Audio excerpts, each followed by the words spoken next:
Hi everyone, welcome back. Sorry it's taken so long for me to put another video up.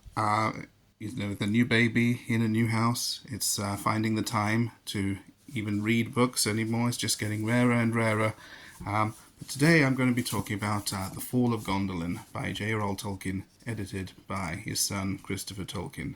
This is the third of the three great tales of the First Age of Middle-earth. And just a disclaimer before I properly start. I am not a Tolkien scholar. I'm not any kind of scholar, really. I'm just someone who likes to read stories. So I will get things wrong. I will get facts wrong. I will get pronunciations. They will definitely be wrong. And if I get them right, it's probably by accident. So just bear with me. You can point it out in the comments below. If you think I've got something wrong, just do it kindly. So, The Fall of Gondolin by J.R.R Tolkien. I remember when I first read The Hobbit so many years ago. I was very young. I had The Hobbit as a birthday present. And I remember the chapter where in the Goblin Caves they find the three swords, two swords and one sort of knife, and then in chapter 3 when they are in Rivendell and Elrond tells them the history and the name of their blades and of Orcrist and Glamdring, and then the knife that eventually becomes known as Sting, and how they were forged in Gondolin for the Goblin Wars. Now, at the time, that meant very little, but that sort of thing, it creates a history within the story. It felt like The Hobbit had a world of The Hobbit had a past that was before The Hobbit.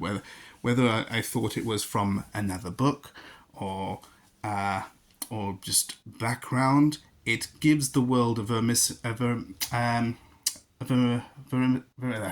sorry, I can't pronounce it. Verisimilitude is the word I'm looking for. A truthfulness, which helps the world become and feel more real as you're reading. And then, of course, The Lord of the Rings is the same. It has all these references to things in the past that have happened in previous ages, particularly the First Age and the Second Age, which gives this huge history to Middle-earth. Of course, readers at the time didn't know that Tolkien had written this huge history, that he had been planning this huge history, that he had the Silmarillion in his head the entire time he was writing The Hobbit and The Lord of the Rings. He'd wanted the Silmarillion to be published alongside The Lord of the Rings, and that didn't happen, and the Silmarillion didn't in fact get published till after his death, and then also edited by Christopher Tolkien.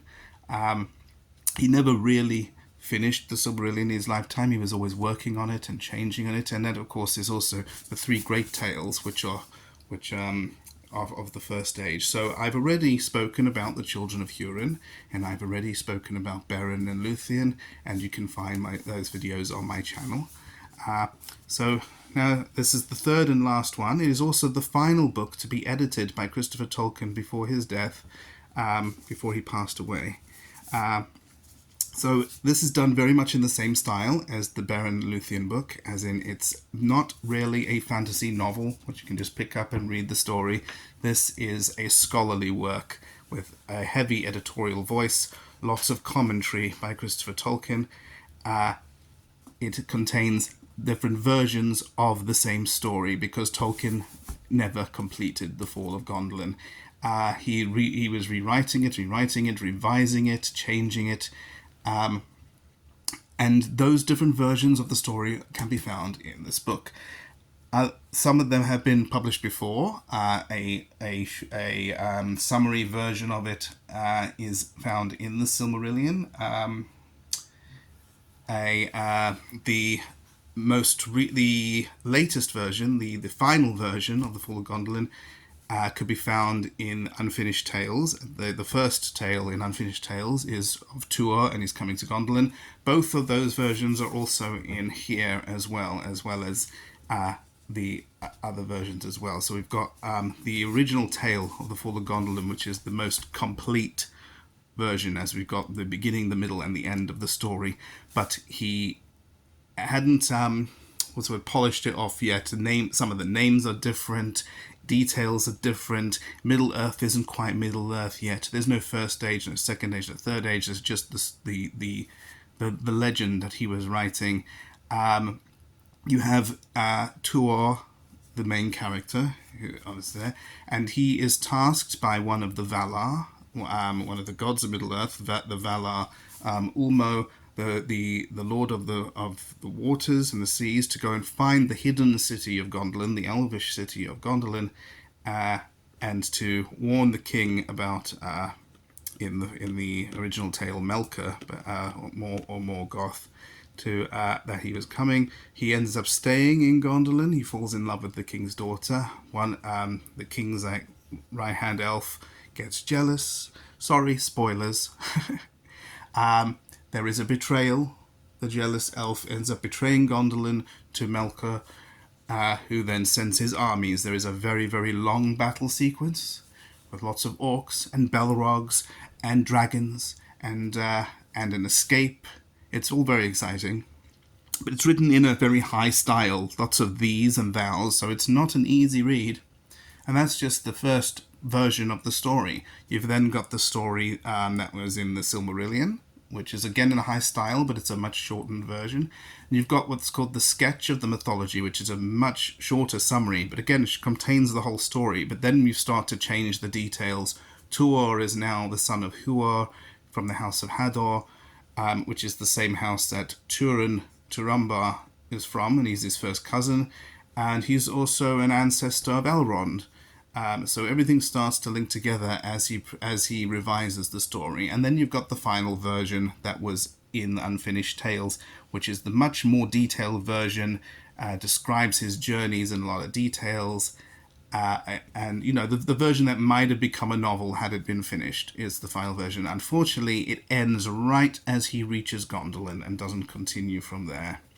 And then, of course, the book as well has a lot of commentary and explanations and notes by Christopher Tolkien. So you get a lot of insight into Tolkien's process of coming up with these stories, how he came up with them, why he came up with them, and why he even may have abandoned it in the end.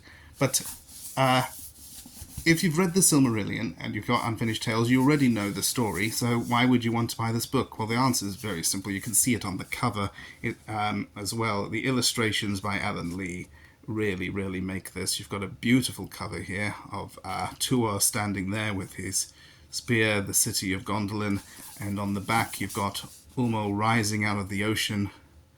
Speak to him.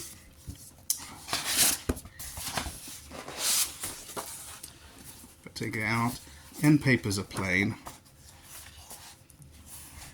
but you've got these wonderful illustrations which just bring the whole world. Alan Lee has kind of become the go-to artist for Middle Earth, especially since the Peter Jackson films, which he had a hand in designing, so that he is the whole aesthetic of Middle Earth. Is people tend to think of Alan Lee. There are some other great artists as well, which are showcased in some of the other books on my channel, but a lot of people will think of Alan Lee's illustrations when they think of Middle Earth.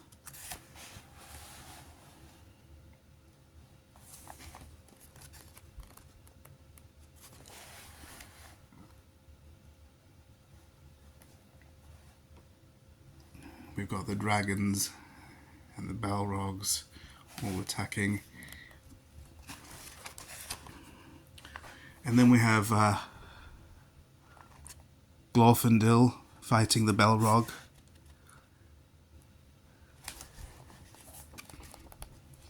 We've got lovely black and white illustrations above the chapters as well.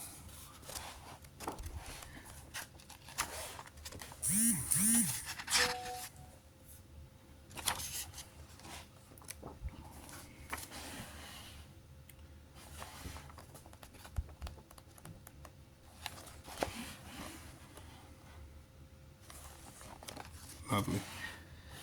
And it's the same picture that's on the back of the cover there.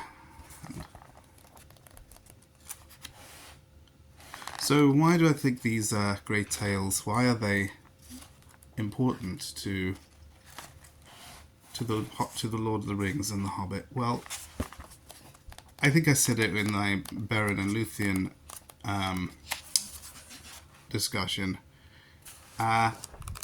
These stories, you can see how they evolve. We've also got appendices in here as well, some extra additional notes, and family trees. You can tell around, and of course the map, the same map of Beleriand again. So yeah, so I think I said in my discussion for Beren and Luthien, but these stories that you see, watch how they evolve as Tolkien writes them and revises them. It's my personal, in my head, these stories exist as they are within the background of The Lord of the Rings and The Hobbit. In the Third Age, they are telling these legends. They brought up quite a bit. Gondolin's mentioned in The Hobbit. It's mentioned in Lord of the Rings a few times as well. Beren and Luthien, the Lay of Lethin is said by Aragorn. Hurin is mentioned as a friend of the elves. All these legends, these are legends of the First Age in Middle-earth, and they had taken place thousands and thousands of years ago. And these legends will have been passed down, possibly orally, sometimes written down, like in the Quenta Silmarillion, and things like that. And details change depending on who's telling it, which cultures are telling it. The hobbits might tell it differently to men. Men will tell it differently to dwarves. Dwarves will tell it differently to elves. And the elves will probably have the closest to the truth because a lot of them are thousands of years old.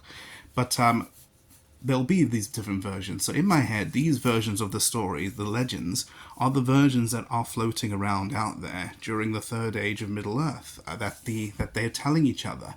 When they talk about these to each other, one person might have the early version of the story in their head, while someone else might have the latest version or the summary in their head, and they talk about it. And they have a common frame, as in they know the legend, but there might be just some differences, like when you hear different versions of a fairy tale or a folklore or legends and myths in real life, as they change in the telling and as stories evolve. So to me, even though that's not what this book is about Tolkien's creative process, but it also contains the story, that the great tale from the First Age, and as the people of Middle-earth in the Third Age may tell it to each other. And that's the kind of how I see these, particularly Beren and Luthien, which also contains the lay version of the story, the which is poetry, and this one as well.